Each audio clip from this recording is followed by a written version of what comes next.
Welcome to Not Factory Approved. So today I'm going to look at this old beat up, well, not terribly beat up, but it's the daily driver Jetta TDI wagon 2003, and as always they're prone to rust, especially in the front fenders. So this one has had one front fender replaced before I bought it, which rusted, is rusting again, and this one was not replaced. And you can see it's definitely rusty and it's poking through. So I'm going to try and fix that or replace this thing. Now you can see I've loosened the inner fender and you can see there's nothing but crud in there. For some reason that escapes me, it really collects the garbage. Mud, sand, whatever. It all gets in there, it stays wet. That's why they rust. And it wasn't like they didn't try to prevent that either. They've got rubber here, looks like a flap anyway, might be plastic. They got this on there. They had a mud flap that covered this corner and still it collects. Not sure why. Anyway, the inner fender has to come out, clean this all out and see if I'm going to fix it on the car or try and get it off the car. Don't know how to do that yet. So for the inner fender and the mud flap, there's a screw there. These are T25 Torx if they haven't been replaced with something else. And there's one screw for the mud flap here, and then they go up. One here, one more here,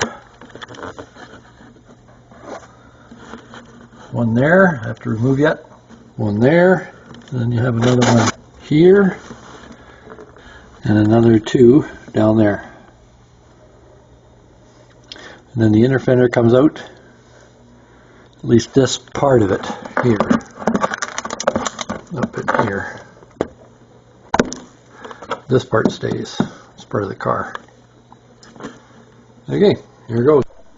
Yeah, I missed one more. That's about a foot from the bottom or so, 15 centimeters roughly, and then it's free. Oh look, there's an intercooler, and again one more up in here. Where's that silly thing? There it is, right there. So carrying on with my discovery process, there's one 10mm bolt there, bolts the fender to the rocker. Then there's one more there, one more there. There's a row up top inside. Got more crud up there. So I'm thinking the front bumper has to come off.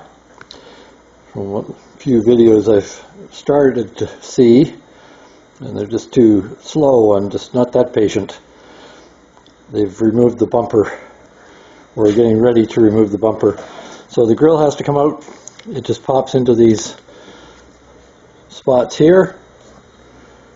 And then there are two snaps that hold it. One here, to pry those out. Then the grill lifts up. But you have to remove it from this hood release here. There should be a pin right there. Mine had a screw and a nut, so that was easy. But there should be a pin there. So then we've got these screws. I've removed one there so far. Got one there, one there, one in the middle, one there, and then underneath we have some more. There's one right up in here, so there'll be another one on the other side, and there's none in the middle. So I'm going to loosen those and see if that loosens the bumper. There's the other one up there, the driver's side, for left-hand drive that is. So this was sitting in there. These tabs, where are we here? There it is. These tabs have to be pried down, and then this cover, there's two of them, and then this cover pops out. And then the screw is right there, it's the T35. Why don't people show these things in their videos? It's real easy. I didn't have to take out the washer fluid reservoir. Undo the bolts, pull forward, snaps in place, undo the lights for the parking or marker light, and off it comes. Not that hard. A few more self-learning tips. So each side is a marker light. The back it's there. Here's the bulb. Squeeze and pull straight out. Don't muck around trying to get the trim off like I did.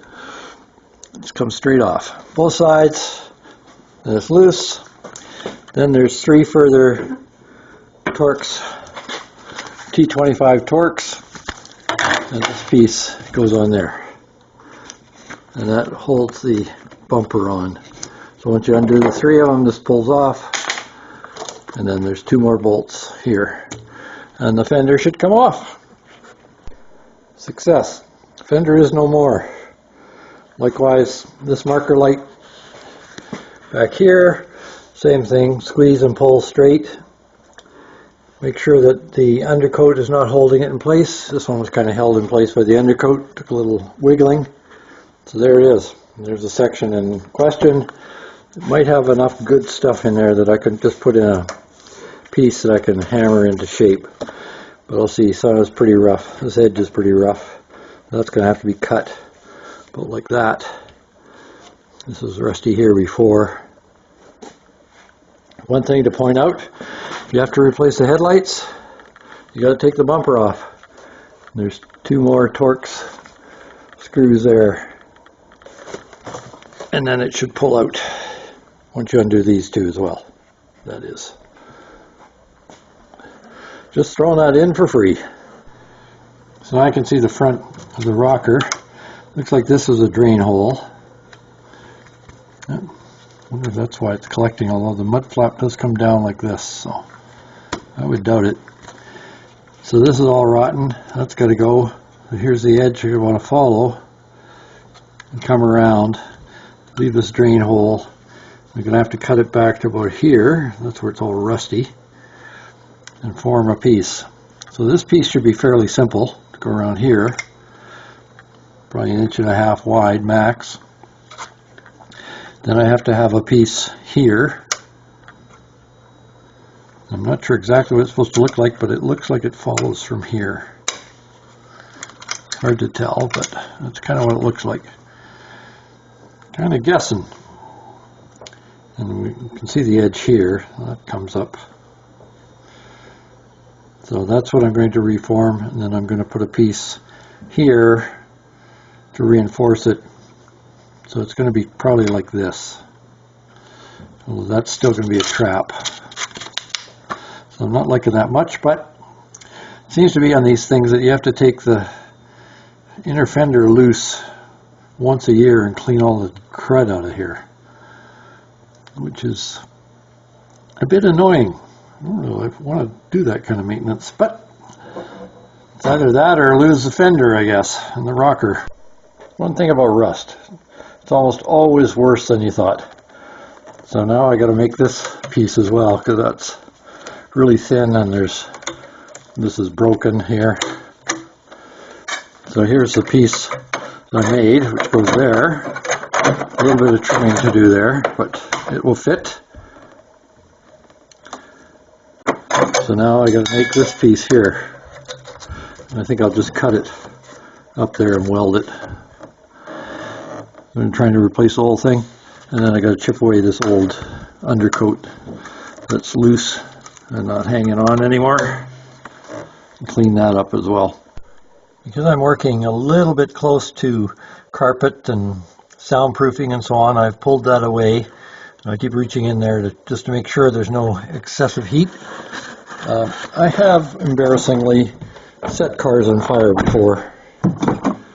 Don't really want to do it again. So here's what I've done so far. Of course, it's not perfect, and my flux core welding leaves a lot to be desired. So I'm going to completely grind that off and try and make a better bead. And then the piece I made for in here doesn't fit properly, so I got to do something about that. But that's the idea. Ground it down, got rid of the loose undercoat, painted it, then I'll finish the welding, I'll grind it some more, paint the whole thing, put undercoat on it, and hopefully then I put the fender back on. I must admit it doesn't look nearly as good as I thought it would, but it's going to have undercoat on it and then some paint on top of that. So as long as it's solid, it's a daily driver after all. I'm not restoring the thing, and other excuses that come along. Now to start on the driver's side. So I'll just tack that piece a couple of places, get it into position, and then get rid of the magnets. Make sure I don't start a fire with the undercoat that's in there, and move on from there, bracing it and getting it ready for final attachment. One repaired but rusty and deformed fender. That's why I didn't show you what I was doing, because I don't know what I'm doing. Nobody's going to gain any helpful pointers from me. But I will include three sites actually that I find that not only do the guys know what they're doing, they're also helpful, even though it hasn't translated to knowledge for me yet. So I will add those YouTube channels, and hopefully you enjoy and it's helpful. Thanks for watching. So Ray Shellen is a fellow in the US who's very talented. He has a very well-equipped shop. He knows how to use all his tools. He also runs classes teaching on metal shaping and so on. He does a lot of custom work. Very talented guy. You might find his videos interesting. A second site I'm going to recommend is Fitzy's Fabrications. He is a very helpful guy. He's quite interesting. He does a lot of things with simple tools, more for demonstration purposes.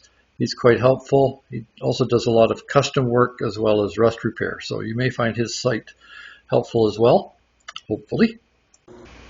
And the third site, in no particular order, is Carl Fisher, Keep It Custom. He's kind of in between Ray Shellen and the complexity of tools he uses, and Fitzy's Fabrications and the simplicity of tools he uses. He does also make a lot of tools for the shop. Very knowledgeable guy, also very creative. Also doing custom fabrication and rust repair, a lot of detailed work. He steps through each step of the way. So he also is helpful.